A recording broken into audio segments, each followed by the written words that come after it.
Hi, Cherie Smith, and this is my video on the appendicular skeleton.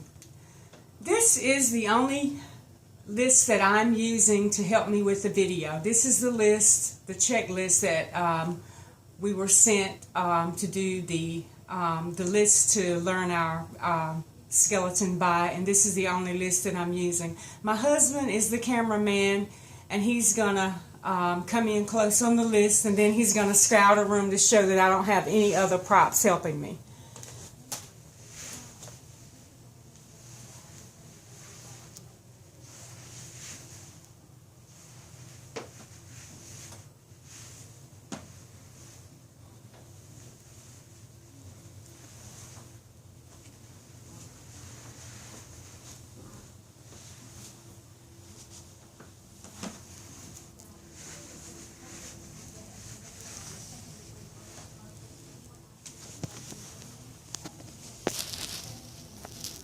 Thank you. Now I'm ready to start the video. The first bone on the list is the humerus, and this is the humerus here on the upper arm. The next bone is the greater tubercle, and this is the greater tubercle on the lateral end, the top end of the humerus. The next bone is the coronary fossa, which you're going to find that here in the indention at the bottom of the humerus, the coronary fossa. I'm going to turn the skeleton around to the back, and on the posterior view of the humerus is the indention on the end of the bone, and that is the olecranon fossa. I'm going to go to the next area, which is the medial epicondyle, and that is also located here on the humerus.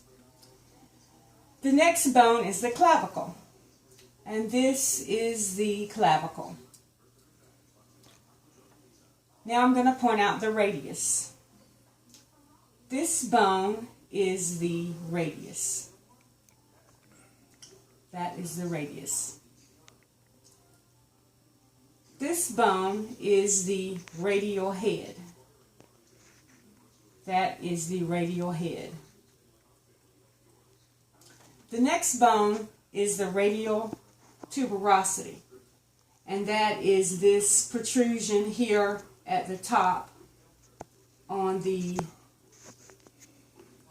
medial end of the side of the radius. That's the radial tuberosity. The next bone is the ulna, and this is the ulna.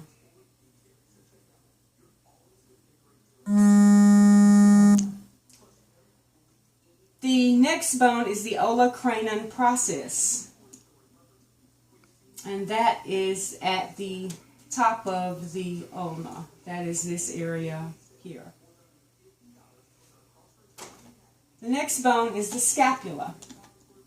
I'm going to turn the skeleton around to the back, and this is the scapula bone. The protrusion on the scapula is the scapula spine, and that is this area. The next bone is the glenoid cavity, and the glenoid cavity is located right here at the joint of the scapula, the glenoid cavity. The next area is the supraspinous fossa, and that is here at the top of the scapula, the supraspinous fossa. The lower end of the scapula is the infraspinous fossa, and that is this area. I'm going to turn the skeleton back around, and I'm going to point out the femur. This is the femur. That's the upper portion of the leg. Now I'm going to point out the greater trochanter. That is this protrusion here on the side of the femur is the greater trochanter. The lesser trochanter is this protrusion here almost at the posterior side of the femur. That is the lesser trochanter.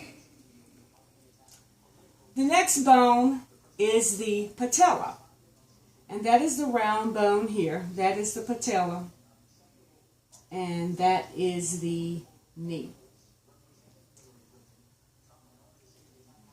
The next bone is the tibia. And this bone is the tibia. The next area that I'm going to point out is the anterior crest. That is this area on the tibia is the anterior crest. The next bone is the medial malleolus of the tibia.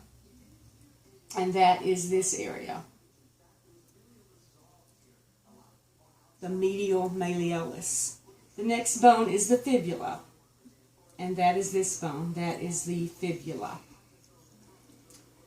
I'm going to point out now the lateral malleolus of the fibula, and that is this area. The lateral malleolus. The next bones that I'm going to point out are the carpals, and that is the first bones you come to in the hand. These are the carpals.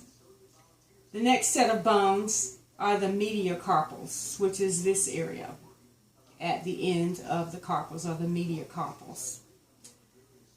The next bones on the list are the tarsals. And those are the first bones you come to in the foot. These are the tarsals. Now I'm going to point out the phalanges of the hand and the foot. The phalanges are the end bones here in the hand. The phalanges. And also in the foot, they're the end bones in the foot, the phalanges. And thank you. That concludes my video of the appendicular skeleton. Thank you very much.